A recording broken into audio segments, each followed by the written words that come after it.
Assalamualaikum warahmatullahi wabarakatuh. Tak warai ya dadi wong alim. Gembong malam piro? Malam 22. Selikur. 22 selikur. Piro? Yes. Yes. Anggap bae Lailatul Qadar ora usah darani ganjil. Sing darani ganjil ya sapa? Aneh-aneh.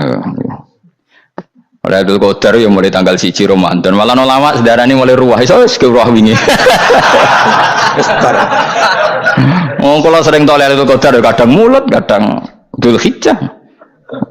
Kalau kan jenisnya on time. Kayak wong melarat, dia ini duit pedak untuk THR. Nah, wong marah pangeran ya sawal selo besar ya untuk nopo. Lailatul Qadar. Mereka Lailatul Qadar itu malam diturunane Quran. Quran itu turun Ramadan tok apa tahu sawal gitu. Sawal ya tahu, Dzulhijjah tahu. Dzulhijjah tahu. Bolak-balik al-yauma akmaltu lakum turun to bulan apa? Dzulhijjah. Kowe mari amatir, itu angel terang. Sing darane Lailatul Qadar iku malam diturunne Quran. Quran turune iku piro? Ya macam-macam, Ramadan nggih bolak. Lah tapi ana kelas-kelas premium, ana kelas umum, kelas umum wis pokoke Ramadan. Sing ganjil, ganjilnya dipilih salah sitok. Berarti itu pembatasan apa? Nah, Quran dhewe turun coba surat paling terkenal, ayat paling terkenal al-yauma akmaltu lakum turun tanggal piro? Tanggal 9 Arafah Dzulhijjah haji wada. Padahal ta'rif Lailatul Qadar apa unzila fihil Quran. Ya tapi ilmu ini mari debat biasa. Semua wong kula takoki wong Gus nuzul Quran tanggal piro 17.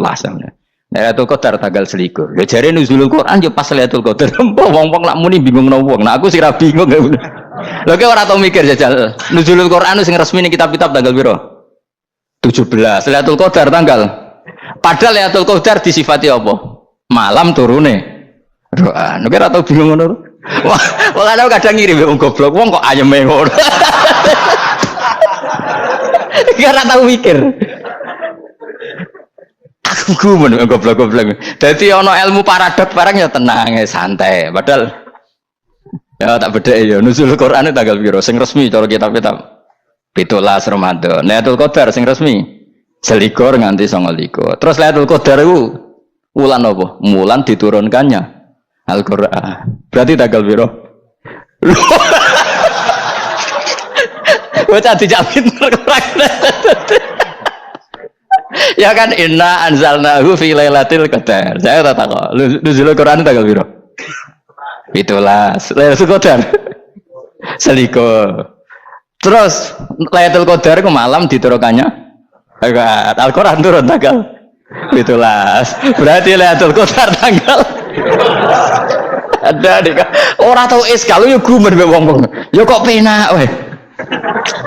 Mulai dadi wong alim loro, Kang ora usah mari iskal. Ngathuk ditung bodho penak. Pokoke nuzul kan piro Kang 17. Lailatul Qadar selikur. Lha jare Lailatul Qadar pulang tujune Quran kok beda tanggale. Kan gak tau ge mikir. Alhamdulillah. Panggilan, Lailatul Qadar lagi lho. Saya kis pinter. Saya lihat Mas. Gitulah berarti sekeliwat. Jadi ilmu itu kabeh bingung no kan. Ya biasa bingung. Mulane yang bodoh barokah. Barokah. Barokah. Kulo cara ora dipilih pangeran nggih milih dadi wong bodoh, tapi wong pangeran milih kulo dadi wong pinter dadi tak syukuri wae. Tapi kadang kulo iri, wong bodoh kuwi iri. Modele penak urip santai. Ya saiki ya Lailatul Qadar iki sifatnya apa? Inna anzalnahu fi lailatul. Normalnya kan ainun nuzulil Quran yo ainul lailatul qadar. Berarti tanggal piro? Darawade lagi. Innalillahi wa inna ilaihi raji'un. Kita warai ilmu cara wong alim. Meskipun sampean boleh bantah siji yo kadang keterbatasan ilmu. Nomor loro hasud, bantah kan sebagai macam-macam. Hasud, nomor telu bantah gue kegiatan. Kayak wong kuliah nak agak kritis kan darani ra pinter. Jadi cocok lah ya kudu bantah. Engko khas-khasan cerdas apa? Nomor 4 bantahan itu sifatnya wong wedok. Menang kalah protes. Berarti kowe ora lanang berarti wedok, tukang protes itu wedok. Nomor 5, bantah itu berarti dia punya keiskalan tapi nggak bisa keluar dari keiskalan itu. Jadi problem Anda ditimbangkan ke saya, itu ya ora sopan. Problem-problemnya dewe kok ditimbangkan ke saya. Begini terang no. Hukumnya Allah Ta'ala itu ada yang berstatus itu lugu. Lugu itu ya lugu ummi. Karena agama ini memang ummi. Ummi itu lugu. Sehingga agama ini tidak perlu diterangkan. Ketika Abu Hanifah, agama ini ketika datang, itu orang lugu. Lugu itu murni. Murni itu proporsional. Sehingga sifat ummi itu baik. Misalnya saya bilang gini, rumah awas kena keliru. Kalau kamu sholat itu batal kalau makan. Itu ukurannya 1 upo apa 1 piring? 1 upo kan? Itu sudah batal. Terus kalau saya bilang gini, Jong nak tamu keimangan, itu 1 piring tak 1 upo. Enggak jawab ya? 1 piring. Orang iso misal, tak keimangan, gue 1 upo. Nah, lalu Anda ditanya gini, lalu definisi makan itu apa? Memasukkan 1 piring ke mulut apa 1 upo ke mulut? Dalam bab sholat 1 upo ke mulut itu makan, tapi dalam bab hormat tamu itu 1 piring. Setuju ya? Tawari pinter kayak. Ayo tawari ya. Wes setuju ya? Wes pinter. Lo jawab wes pinter. Urung. Lailatul Qadar ya kono. Misalnya Lailatul Qadar menjadi super karena ada sesuatu yang super turun, yaitu Lailatul Quran. Jadi menjadi super karena yang turun adalah sesuatu yang super, dan itu artinya tanggal. Loh, salah nih aku cek. Iku utek tanggal 21 kabeh sing ngaji ning ngene. Oh jelas inna anzalnahu fi lailatul qadar. Hurujuk ning ndi? Quran kan? Wa ma adraka ma lailatul qadar. Lailatul qadri khairum min alfi syahr. Makanya Lailatul Qadar itu ya bisa saja tanggal 1 kemarin sudah kelewat. Buat entah ini jebulis baris dada atau mungkin Sa'ban. Jadi perdebatan ulama tentang Lailatul Qadar, malah ada wali yang bilang saya tiap hari mendapat Lailatul Qadar. Nah, itu malah ra kelas meneh, malah pusing, malah napa? Pusing. Udah enggak usah mikir itu. Jadi hukumnya Allah itu ada 2. Ada hukum itu lugu dan ini bagus. Makanya saya itu kenangan saya terbaik dalam membela Allah dan Rasul. Saya ulang lagi, kenangan saya terbaik dalam membela Allah dan Rasul itu masalah faraid. Dulu mungkin banyak yang ingat lah ketika tahun berapa lupa saya, tapi ada seorang menteri dan pakar Islam menggulirkan isu hak waris itu sama, lelaki dan perempuan sama. Alasannya karena perempuan sekarang kerja. Jadi gara-gara kesamaan gender kemudian mereka ingin bagi waris itu apa? Sama lidzakari bisu hadil, saya itu ditentang. Gerakan itu pernah menguat, termasuk yang bisa dengan tanda kutip bisa menghentikan gerakan itu termasuk itu saya. Yang punya pikiran gitu tak parani, tak tantang begini. Saya bilang gini, Anda ngomong ini itu karena pinter apa karena tren? Tak tanya, ya karena pinter. Saya ini kan orangnya keren, punya kepangkatan jos lah. Ya kepangkatan jos, kepangkatan dunia, mestinya cara pangeran bojos ora ya ora. Cara ukuran dunia itu jos lah. Tak tanya, saya itu Pak Ba, termasuk yang setuju gerakan kesamaan gender. Dulu kan lelaki perempuan itu beda sekali karena lelaki kerja perempuan tidak. Sekarang sama-sama kerja maka warisnya harus sama. Terus saya tanya gini, lalu penyebab warisan itu kerja apa lelaki? Dia jawab kerja. Dia nggak ngerti kalau ngadepin saya. Saya ini kan orang alim yang biasa belajar mantek. Dan ini roh nak aku ngalim. Sembrono ya jadi ini. Ketika tak tanya gini, lalu misalnya saya punya anak, yang anak saya putri itu direktur BUMN atau direktur bank atau direktur PT besar. Kemudian anak lelaki saya idiot, goblok. Warisannya dikasihkan siapa? Kalau kerja adalah alasan dapat warisan, berarti anak saya perempuan itu yang dapat warisan dong. Anak saya lelaki kan idiot, nggak kerja. Lalu warisan itu berdasar prestasi apa empati? Kalau berdasar prestasi malah Anda ini aneh. Sudah kerja direktur BUMN hanya karena dia kerja, dia dapat warisan karena Anda bilang asbabul irsi adalah kerja. Kalau saya bilang karena empati, saya juga gak fair. Yang kerja juga butuh modal gak saya warisi, tapi yang idiot tak warisi karena warisan berdasar empati. Lalu Anda milih mana? Bingung deh. Sampai dia ikrar, saya belum pernah mendapat perlawanan seperti ini karena Anda ngomong sama orang-orang goblok kata saya.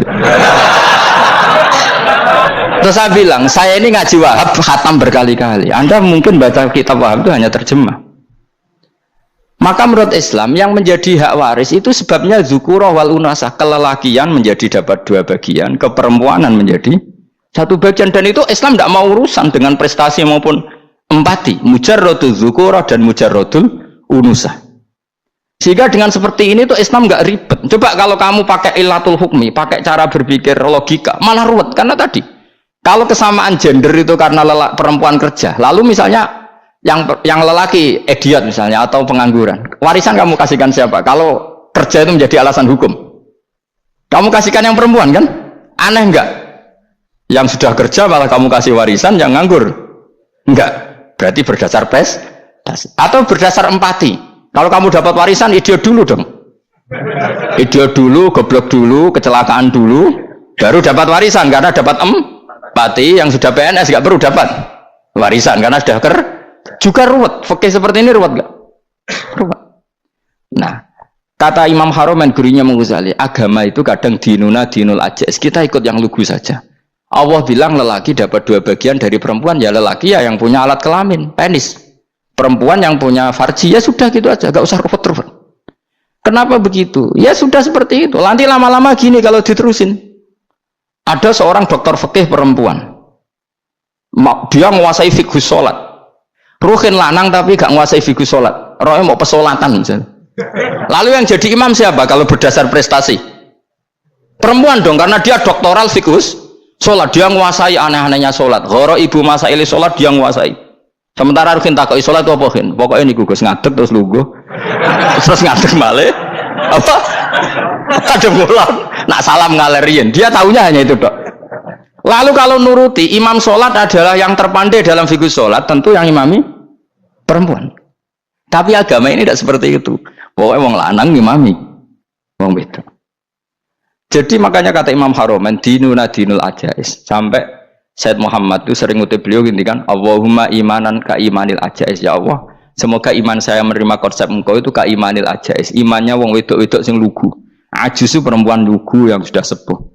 Jadi misalnya ngukur anak seneng ya anak kono gedang goreng, ngekei duit, ya lugu saja. Itu bagus. Daripada kamu pakai argumentasi, karena argumentasi ini sebetulnya kelihatan cerdas, tapi ada kebodohan masif. Karena tadi, kalau hak waris kita otak-atik dengan prestasi, maka yang pro empati akan protes. Paham ya? Masa yang sudah kerja dikasih banyak, yang idiot enggak? Tapi kalau berdasar empati juga aneh. Masa dapat warisan harus goblok dulu, harus kecelakaan dulu.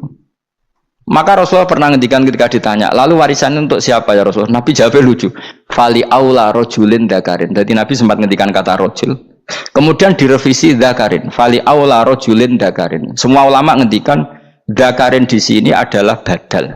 Nabi ngendikan rojulin, kemudian Nabi ingat kalau rojul itu identik dengan lelaki dewasa, apa? Kemudian Nabi mengulang lagi dakarin, tidak harus dewasa, yang penting lelaki. Jadi meskipun baru lahir, kalau dalam keadaan baru lahir namanya apa? Kan dakarin kan? Belum bisa dikatakan rojul. Paham ya? Nabi ngulang 2 kali. Fali aula rojulin dakarin.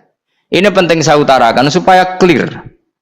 Jadi agama itu gak usah diotak-atik. Ya itu tadi misalnya imam sholat itu lelaki. Ya sudah lelaki. Lelaki itu apa? Yang punya alat kelamin lelaki.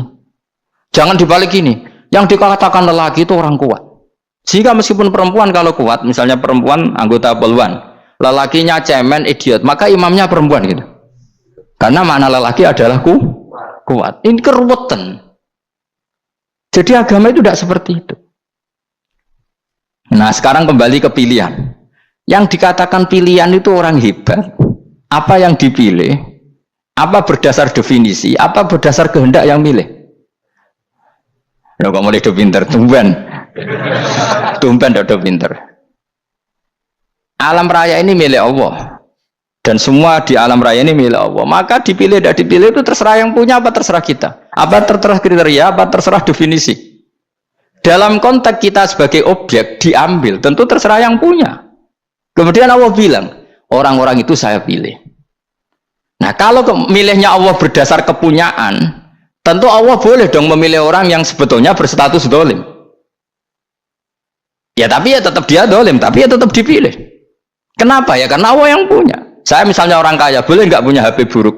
Boleh kan? Terserah saya. Saya orang kaya, beli HP mahal, medium dan paling buruk. Boleh enggak? Boleh, saya yang punya. Enggak boleh, Gus, orang kaya harus beli HP yang mahal. Yang bilang harus siapa? Nah, kegoblokan kita ini seperti ini. Nak wong sugih HP ini kudu larang. Nak wong alim kudu bojone ayu. Sing kudu darani kudu ayu kuwi sapa? Nak maji jalan yang dumbu swarga lho kudu iku sing swargane mbam tapi kudu. Nah, kita ini sering berpikir ngatur Tuhan. Nah, Indonesia negara yang mayoritas muslim terus Islam Indonesia kudu dadi sampling Islam seluruh apa? Dunia. Ya ora usah sombong ngono ya keben mayoritas juga wonge kakean ngono ae ora perlu GR jadi sampling percontohan Islam internasional ora perlu ngono. Lah misale terus dadi contoh misalnya nang Masjid Haram niru Jumatan ning Indonesia berangkat mbek do rokokan. Bariku teki diusep-usep nang pojok pager. Lah misalnya wong Mekah terus do ngono kabeh karena mencontoh Islam Indonesia. Kacau gak? Ora usah GR ngono biasa wae. Napa? Biasa wae. Terus misalnya mencontoh Islam Indonesia, Indonesia nak jaran Wali Songo terus tahlilan nunggu nganti setengah jam. Lah terus raudhah dikepung ngono rak macet Mekah Madinah. Mergo agar ziarah Nabi terus lungguh apa? Sak jam. Nak ning wali sak jam ning Nabi 2 jam lah kira-kira gitu. Ya malah nganyak Kanjeng Nabi dong. Nabi sekaruan afdhalul khalqi mbok dongakno wa maghfir lahu warhamhu. Iku malaikat sak langit misah. Ya Nabi kok dongakno di sepuro. Kowe tapi ya butuh sepuro kan. Enggak boleh doakan Nabi gitu, enggak boleh. Allahumma sholli ala sayyidina Muhammad wa ala alihi. Enggak boleh pakai ighfir lahu. Masalahnya tahlilan apa alam donga iku terus kamu gunakan. Ya misalnya terjadi percontohan Islam dunia terus Nabi kapundhut ditalkin, nak ditakoki waman rabbuka piye. Terus Nabi warai waman nabiyuka. Mesti Nabi yo pro, lah aku Nabi coba takoki. Jadi kita ini sering kumo luhur karena kita mayoritas terus jadi percontohan ora usah ngono. Paham ya napa? Ndak usah ngono, mayoritas saya, tapi ora usah GR jadi apa? Percontohan internasional. Mungkin kalau masalah Islam damai ya bagus. Tapi itu kan tidak hanya Indonesia. Di mana-mana yang Islam damai juga banyak. Dan yang tukaran juga banyak. Toh yang tukaran nggak pernah maklumatkan diri ini percontohan janda. Ya biasa saja. Saya ulang lagi ya. Maka menurut saya nggak akan benar pendapat Khawarij atau pendapat Islam yang keras bahwa orang dosa besar itu keluar dari Islam. Karena ketika Allah mengatakan kemudian aku pilihkan kitab ini tak kasihkan orang-orang yang saya pilih, itu diantara yang pertama adalah meskipun mereka sebagian tetap zalim. Artinya tetap zalim itu tidak menjadi dia keluar dari status Islam. Paham ya? Sekarang saya tanya, yang dikatakan warga Indonesia itu siapa? Ya siapapun yang bergeografis di Indonesia, lahir sebagai aktor Indonesia, ya orang Indonesia.